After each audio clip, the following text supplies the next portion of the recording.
Hey, friends, it's Angie Harris from Branson, Missouri, and I'm here with one of my favorite people in the whole world. It's true, right? It is true. It is true. He happens to be a very dear friend, but he is also a business partner. We develop websites together, and we work hard together, don't we, buddy? We work hard and we play hard, and I also happen to be your man on the ground at Disney because I live at Disney World. He does. He is my Disney connection, and this is Corey Jenkins. By the way, this is Corey. And Corey loves Disney as much as the Harris family does. And so we have two completely different perspectives. And so today we're going to talk to you a little bit about visiting Disney. But Corey has annual passes. And Annual Corey, plan. how many times a week are you in a park? Oh, that's an embarrassing question to ask me, Angie Harris. Probably at least two, maybe Yeah, three. It's maybe a three. different relationship when you live here. And one of the big things that you start to learn after you enjoy every aspect of the parks, absolutely, but then you realize the hotels and some of the other experiences you can have, and particularly, and I think today is our big thing, we want to talk dining. And dining at Disney is mind blowing. Well, that is one thing that we have in common is that the Harris family goes there for the food. I have severe food allergies, and eating out in Branson, Missouri is not very easy. But Disney takes food allergies extremely seriously. And they have such a wide variety of restaurants that it's just easy for me to eat out there. And so we always look forward to the food. But hey, let's jump right in, okay? Today we're Please. going to talk about the big hotel and a new wing. Corey, introduce that. I'm going to introduce Coronado Springs.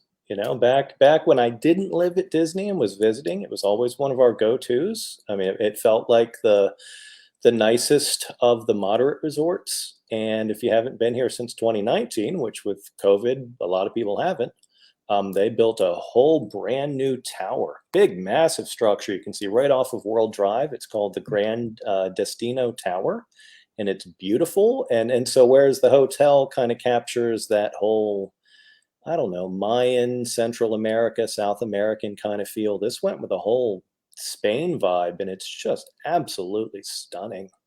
You walk in and the lobby, it's like nothing I've ever seen at Disney, particularly from a moderate resort. They have a beautiful, again, when we're talking food, we're talking places to relax. In the downstairs, they have a place called the Barcelona Bar, and it has this whole Antoni Gaudí expired. He was inspired. He was a big, particularly in Barcelona, an artist who was responsible for a lot of the beautiful architecture. And they have this gorgeous bar. We can post some pictures. I'm sure we can pull off the Disney website, but it's this beautiful glass mosaic. And they have a fantastic Spanish margarita. My wife always gets the sangria tini, which is exactly what it sounds like. It's a sangria martini. Usual Disney prices on that stuff, somewhere in the $10 to $15 cocktail range. But that's like the appetizer at that place. What Coronado Springs has here is this beautiful upstairs lounge and restaurant area in this tower, and they have the Dahlia Lounge, and they have a restaurant called Toledo.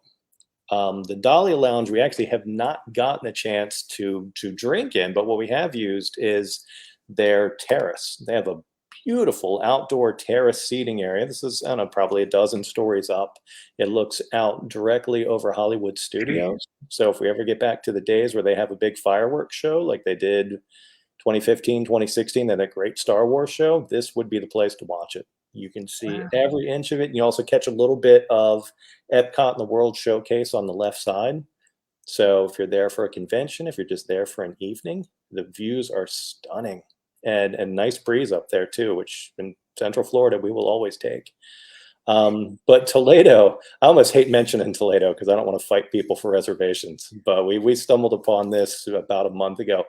It is so beautiful inside. My sister was coming 2 weeks later. I had booked another reservation before food even touched our table. It was so nice. I was like, oh my Lord, my sister needs to see this.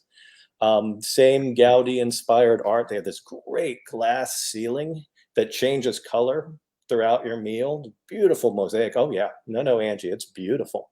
And it's a tapas place, tapas steak and seafood. It says it right there in the name. But for Disney, it's pretty reasonably priced. The entrees are low 30s, low to mid 30s, which isn't bad. You go to Celcelia, you're paying $55 for a steak, but they had a beautiful flank steak entree for 35, 36. A chorizo appetizer. Oh my Lord, the chorizo appetizer was amazing. And again, pretty much, yeah, yeah, pretty much everything you can get in the bar downstairs, you can get up here as well. It's amazing. I mean, we will be back there probably monthly. I'll just Now, go is on this a weekdays. so this sounds like an adult place. Is this a place we would take our children?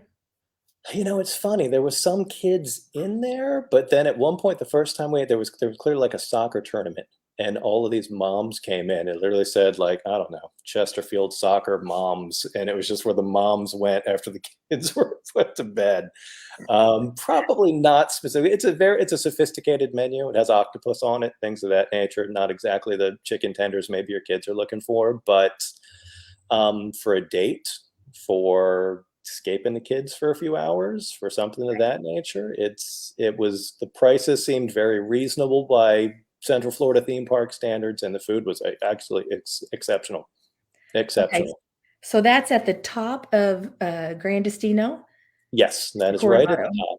So on one side, you look out over Hollywood Studios. On the other side, you look out over the beautiful lake they have there at the resort, and then you can see Magic Kingdom off in the distance a little bit. So again, if you show up at 8 o'clock, 8:30, you got fireworks and all such or other delights you can enjoy in the middle of your meal, depending on where you're sitting. So Okay, so that's a pretty much a for most people, they would consider that fine dining yeah, at $35 a whack and adult beverages and cocktails and very few children because it's a little bit, like you said, a little bit different menu, absolutely. of course, Disney always adds kid. I mean, you're gonna get a chicken nugget and a french fry just about anywhere you go at Disney. It's not a Um, proper drink if there's not a glow in the dark ice cube in the middle of it. That's I think we can and all agree and on that, right? yeah, Disney has a way of taking That's care of right. those kids, but, Yes, they do. so another dining option then at Coronado? Uh, Another, at Coronado, I mean, you've got the Mayan Grill as well, and I think Mm, that's probably a little bit cheaper. That's in the old main building, but I mean, it's very solid, very, very good Mexican food, it and is. definitely had some families there and some other things. I mean, it's more or less what you'd see on a good Mexican restaurant, but just done exceptional, right? Yeah, we've never not been able to get a reservation there, Yeah. anytime. Again, I have severe food allergies, and one of those is jalapenos. You know what I mean? And so I can't Yeah. go into a Mexican restaurant because they're cutting them, you know. But that place is so huge and so spread out that I can go there so my family can have Mexican food, No, and then they have stuff for me. Disney's absolutely great about that stuff. I mean, They are. one place, if we're gonna talk food long term, I mean, we need to get into Port Orleans with gluten-free beignets and all sorts of stuff. They even have a gluten-free donut now at, the little island spot by the Kona Cafe in the Polynesian. I mean, Disney always has you covered when it comes to that stuff, which is They good, really do. They which is do. good. Let's go back to the hotel for just a second and let's Welcome talk in. pricing. You know what? We have to stay at a hotel, Corey. You don't have to stay at a hotel, but I know sometimes you do. You do it because you just want to see the different hotels because you're like me and Wanna experience it. you just want to have that experience. But so I looked up prices. June 6th through the 12th of this year, the Coronado is 273 a night, Okay. which I thought was not horrible for such I mean, it's a nice place. It is a It's nice a place. nice place. It's It's not a Holiday always thought Inn. yeah, always thought it was the best of the moderates. Yeah, it's not a Marriott, it's not a Holiday Inn. It's a No. little more. Mhm. But December 19th through the 25th, that same room is $390 a night. Merry And so Christmas. that's $120 a night Yeah, of an increase, getting close to 50% increase there. yeah. And so if you are planning a Disney trip for Christmas, then the longer you wait, the closer you get, the less rooms there are. The less rooms there are, the higher the price. And people book their Disney Christmas trips. I mean, you can only book so far out, but they wait until that window opens. Yeah. And then they put their $200 down and they make that reservation, you know what I mean? So that they can hold that spot at that rate. I used to be one of those people that had a little alarm that went off 180 days out, so I could sit and make all of my dining reservations. Yeah, And people thought I was crazy, but, you know, we I do it too. remember the days, there's a couple spots you could always get into in a crunch, but I remember Disney trips where all we ate was burgers and fries because all the restaurant reservations are gone. So we're going to talk a little bit about a rumor, and I'm starting the rumor myself, and I didn't even tell you about this. I'm starting a rumor. We typically stay at the value resorts Okay, because we go often, and if I'm sure, paying for it, then I got to do the low ball budget. You know what I mean? sure, And so a Pop Century room, sometimes I can get them for 170 bucks a night, and so they're not expensive comparatively speaking. sure. And so we have a trip coming up in a few weeks, and we are staying at the Contemporary. We've never stayed at the Contemporary before. It's definitely one of the most expensive rooms to stay in, but I'm going for a conference that I've been wanting to attend, just Sure. happens to be there. And then they allowed you to book the rooms pre and post at that Nice. same conference rate, I'm which was sure. cheap. You know what I mean? It was Yeah. way comparable. It was is definitely cheaper than the Christmas at the Coronado. And so I don't remember exactly, I would tell you, but it's like three something. And so comparatively, I think those rooms are as much as eight or 900. Christmas, Absolutely. they're 14, Absolutely. 1500. You know what I mean? So it's a great room, right? And Yeah. so we did our 180 days out. We waited, we set the alarm clock, knowing that we were going to get up and make these reservations, Sure. right? Because we wanted our dining reservations, we wanted all those things, and we had a few activities we wanted to book, that require reservation. So we got up, we had done the wrong day. Reservations had opened the day before. And so I'm like, well, that's it. I mean, we had mapped out everything. We knew exactly what day we wanted to go where. Did you know we got every single reservation with no issue? And so here's the rumor. Here's what I'm starting. I believe that they have a different block of rooms for people staying at the most expensive hotels. And I think that those people get their reservations. I think that they must block things out for people because, for instance, we've been coming for years, and I have tried Sure. and tried to get a reservation for my husband to get his haircut on Main Street. And it's like 20 bucks, get your hair cut in a beard trimmer or whatever on Main Street, and never been able to do that. Sure. They're always sold out. There's very few appointments because it's so small, right? The next day, I was past the 180 days. I was 100, I was 179 days, and got it for him and a friend both. No issue I whatsoever. I think this is more than a rumor 'cause I can only book dining a couple of months because 'cause I'm not staying on property. So I do believe there is a larger window for folks. It used to be the same back in the old fast pass days. You could do fast passes 3 months out, I think, if you were staying on property, and only 2 months out, if you, just had a ticket, annual pass or whatever. Hmm. You're spending the money, you're taking the time to come out there, they wanna make sure that you have the magical experience, and that makes sense to me. You're making a big investment for that week, and they wanna make sure you get what you want. And let's not kid ourselves either, Pop Century, since the refurb, it's pretty nice. I mean, Oh, value is not a word I would use with it, it's very nice at the Pop Century. oh, I just love the transportation from the Pop Century. Oh, yeah. Yeah, Oh, yes. riding the Sky Coaster, and you have the bus, and you can drive. Now, let me bring up one more thing right quick. Parking. Parking at any Disney hotel changed in January. Yes. It used to cost $25 a day to park at the hotel, and so now that fee is gone. It is And if gone. you are staying at the hotel, if you are not staying at the hotel, it's $25 a day to park at the parks. But if you are staying at the hotel, then there's no parking fee at all. So woot woot. We need that little boost so that we can go eat at the nice Need restaurants. a little boost. Need a little boost, absolutely. I hated that rule when it came out because it's surface parking, there's nothing special about it, it would just it's good that they're listening to the guests because the guests are pushing back a little bit, and they're starting, to hear us. All right. One more thing we're going to talk about today, and then we're going to call it quits.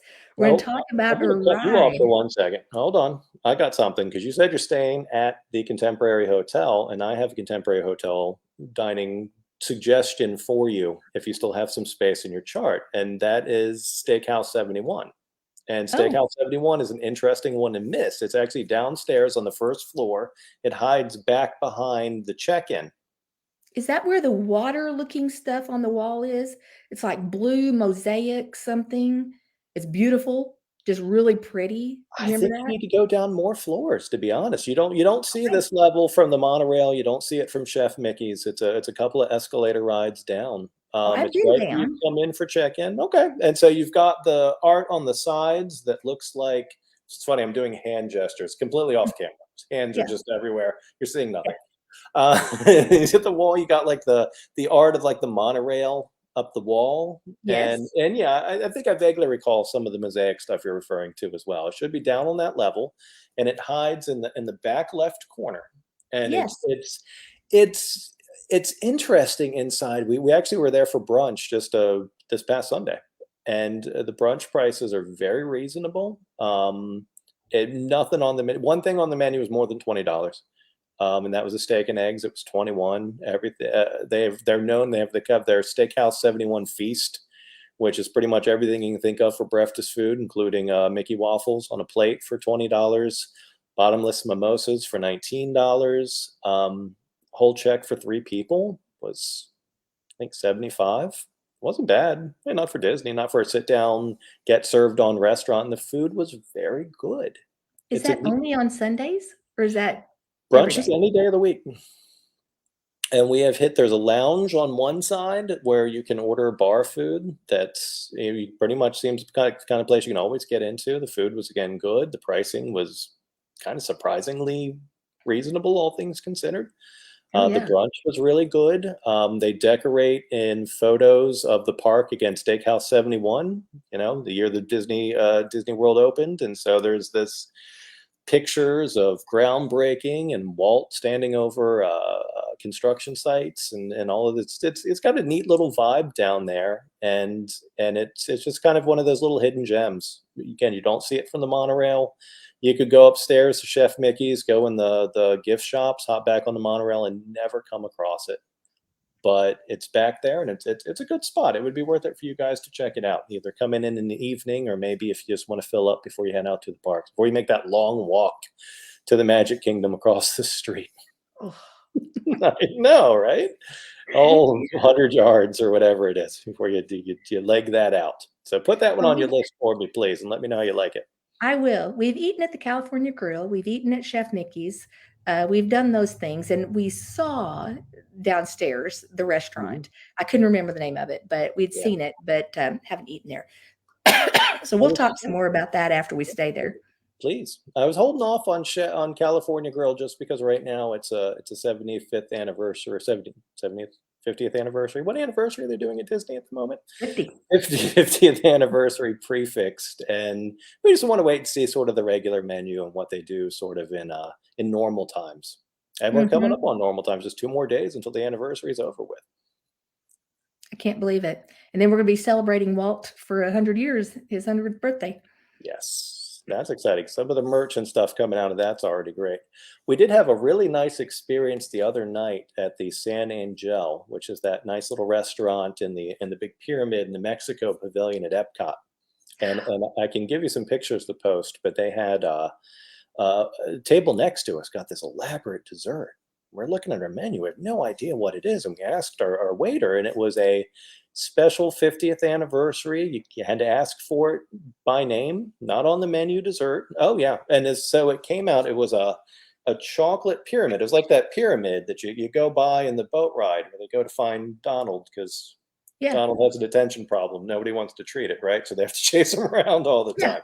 Just a the whole 3 lesson on caballeros. poor Donald's mental health, that if they just got him with a doctor and some medication, they wouldn't have to chase him. But here we are, they're chasing him around. And there's this amazing, the pyramid that sits right there in the Yeah. center. So Oh, yeah. chocolate, and in the chocolate, it had the colors. What is it, like the purple, the blue colors faded into the chocolate. It was sat on top of a tres leches cake. And inside, you had to bust the pyramid open like a pinata. It was completely full with this amazing chocolate mousse.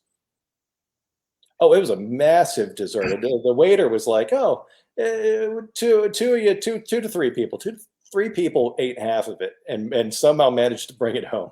We collapsed the pyramid into a styrofoam box and brought it home. It was a huge dessert, but it was a nice little. again, sort of end of the anniversary little treat. It probably had been on a food blog and I missed it, but we just lucked out and we had one last little piece of anniversary magic with all of that winding up in just a couple of days. Well, we wanna see the pictures of that. Post it in the comments underneath I will so we get the can see the pictures on pictures of there. that. I am really sad that there's 2 more days of that. Yeah, yeah, Hmm, but always the happens. the 100th will be big. Like I said, the merchandise looks good. I'm sure there'll be a lot of nice experiences tied up into that.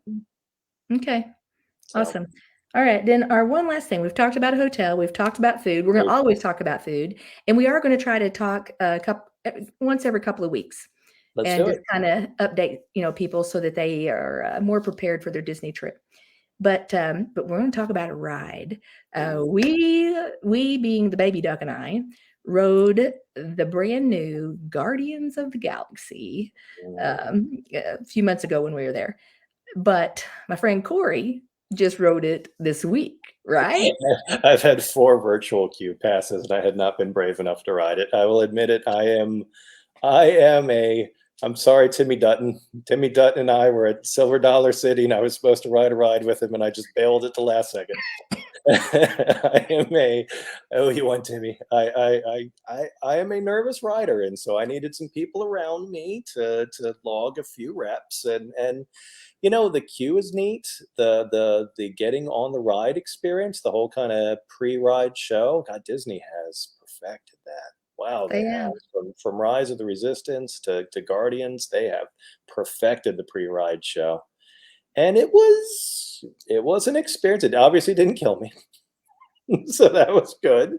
Um, I strategic mistake, a Dramamine for me gets me through a ride a little bit better, but it's a real roller coaster. I would say for comparative purposes, it's probably on par with the Rock and Roller Coaster. Maybe it's about like a Rock and Roller Coaster if it was a little more like Space Mountain. It's like a crazy mouse on steroids, but it was unique. I've never been on anything like that before, Me a either. and I didn't Me I didn't either. know what to expect. There was music, there was huge screens. Um, Well, people kept asking me, "What did you think? What did you think?" And I was like, "I needed time to process it." It was like, are we allowed to talk about Universal here? Do we get in trouble? Did they cancel it? Do we get oh, canceled? We're talking about yes, talk Universal? Universal, go ahead. It was like Gringotts. If you've gone to Universal Florida and ridden the Mhm. Gringotts Vault Escape, it was like that, but if that was just turned up a few octaves, just bigger and faster and just very polished. I mean, everyone raves how smooth it was. It was very smooth. I hope it stays that way. Yeah, Dwarves was very smooth when it opened, and it's a little less smooth now, 6 or 7 years later. But it was a fascinating I will ride it again. They do a holiday overlay with a story. I guess the beautiful thing of all those screens, they can make edits, and so I will probably ride it again before the holidays. But I will definitely ride it at the holidays. It was a good Not one. me, It was a not good me. one. Yeah. But Baby Duck will ride it every time. She loved it. But for me to describe it, it's like 4 people in a car, Mhm, mhm.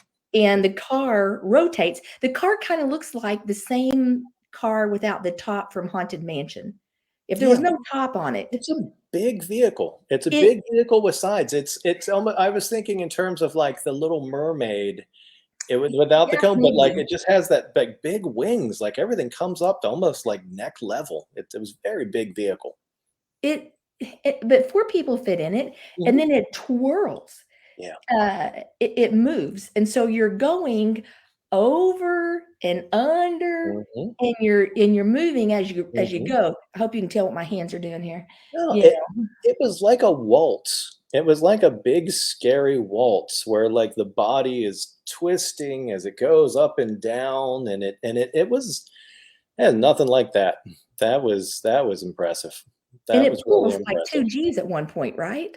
I think as you wind, not to spoil the plot, but there's a section at the end where you sort of helix down with something to look at in the middle, and you feel the G forces, absolutely. It's a roller coaster, unmistakable. That is not a storybook ride. That is a roller coaster. Okay, so I'm not a big roller coaster person, Mm.